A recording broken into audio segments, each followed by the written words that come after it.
एक व्यक्ति गांव में रहने वाला था और बहुत वैसे गांव में बिना पढ़ा लिखा, पुराने जमाने की बात, मेला देखने गया वो। मेला गांव से थोड़ी दूर पर लगता था, 4-5 किलोमीटर पैदल चल के गया। अब मेले में उसने तरह तरह की चीजें देखी, मेला पहली बार देखा था, बड़ा खुश हो रहा था। गांव का रहने वाला आदमी इतनी देर में घूमते हुए गया तो एक जगह उसने एक शीशा देखा, दर्पण, ऐसा आदमकद शीशा जो उसने देखा तो शीशे में उसने स्वयं को देखा। अब वो ये नहीं समझ पावे कि हम ही हैं। और शीशे में जैसे ही इसने देखा तो ये मुस्कुराया और हाथ जोड़ के बोला, भैया राम राम। तो उधर से भी मुस्कुराहट दिखी, भैया राम राम। इसने कहा, वाह वाह, बड़े अच्छे भाई साहब हैं, पहली बार मिलने में भी इतने प्रेम से। अब ये कहे, और भैया सब ठीक है? तो वो भी ऐसे कहे। बस दुकानदार से बोला, ये भाई साहब कितने के दिए? दुकानदार ने सोचा चाहे कोई दर्पण समझ के ले, चाहे भाई साहब, हमें तो पैसे से मतलब। बोले 2 रुपए के। तो मेले के लिए जितना खर्चा लाया था उसने 2 रुपए उसी को दे दिए और दर्पण हाथ में लिया। अब भाई साहब को बार बार देखे, बड़ा खुश हो।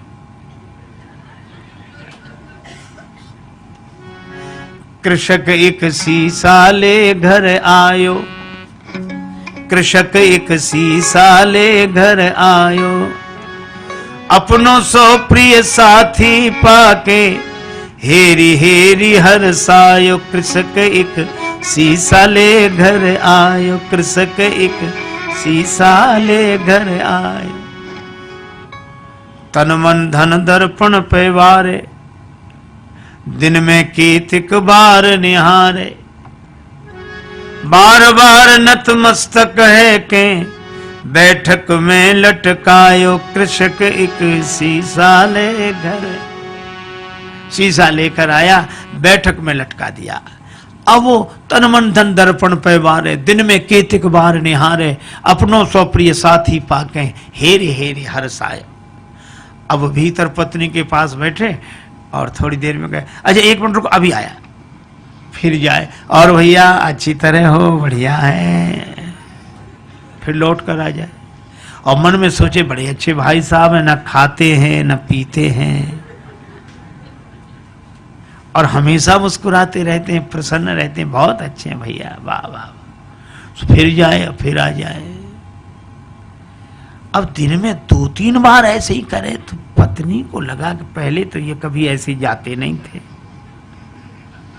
ये जाते कहाँ हैं? ठीक है, ये जब बाजार जाएंगे तब मैं देखूंगी। वो गए कहीं बाहर घूमने, पत्नी गई देखने कि देखूं तो क्या ये बैठक में क्या है जो बार बार। अब पत्नी गई तो वहां तो शीशा था और शीशे में जो पत्नी ने देखा तो उसे अपनी शकल दिखी। पत्नी बड़ी नाराज, अब मैं समझ गई, इसी की वजह से आता है। अब इसने मुक्का ताना, दांत कट गए, चू चू, तो उधर से भी मुक्का ताना, दांत कट गए। बस संभ्रम चली आई घरवारी, सन्मुख सुंदर नारी निहारी।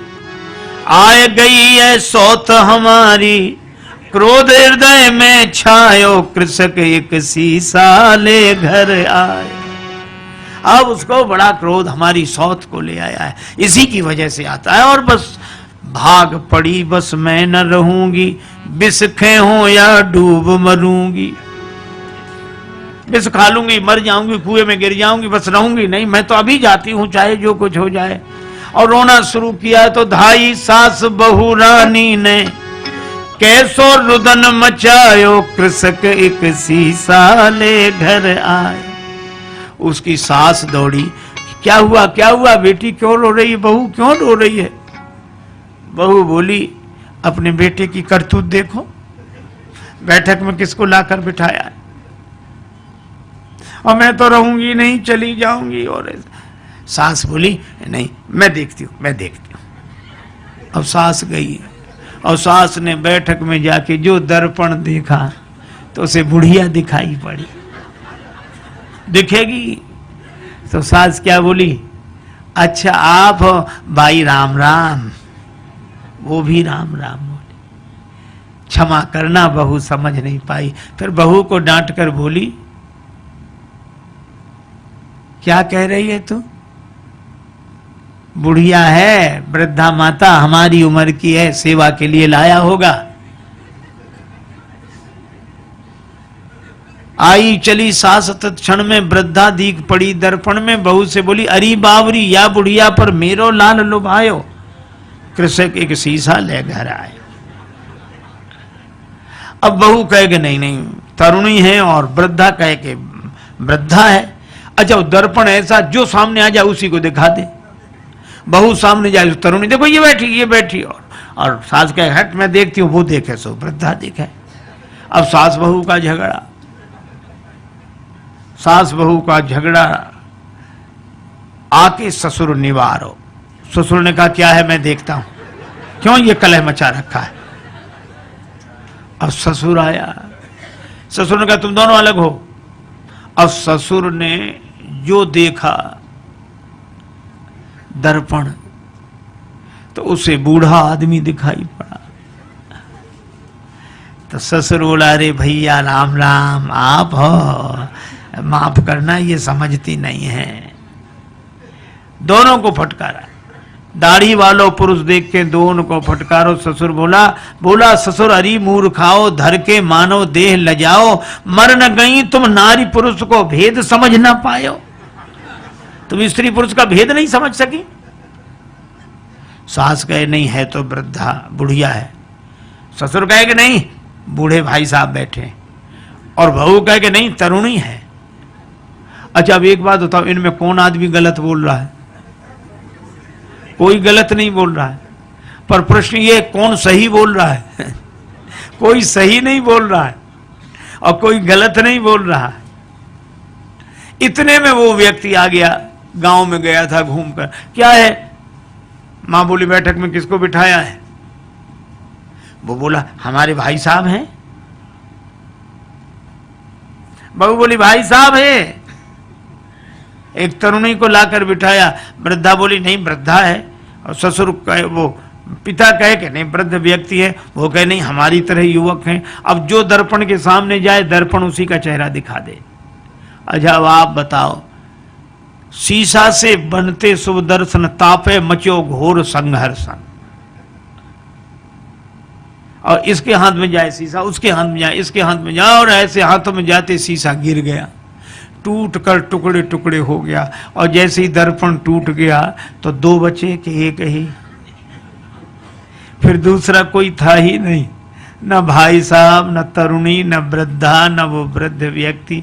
एक ही था और एक ही है और एक ही। देखो कितनी अद्भुत बात। इसी तरह वह एक अद्वैत परमात्मा ही है।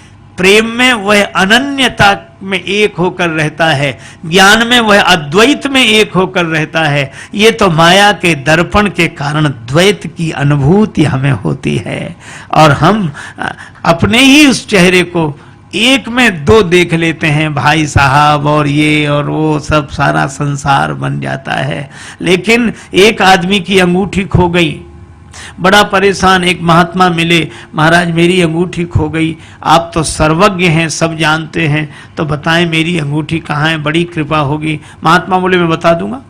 तो बताओ महाराज कहाँ रह गई?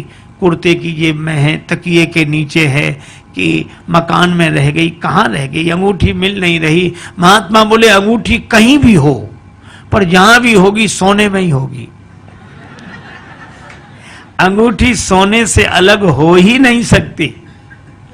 हा? और सच्ची बात है, हम सबसे अलग हो सकते हैं पर भगवान से अलग हो ही नहीं सकते।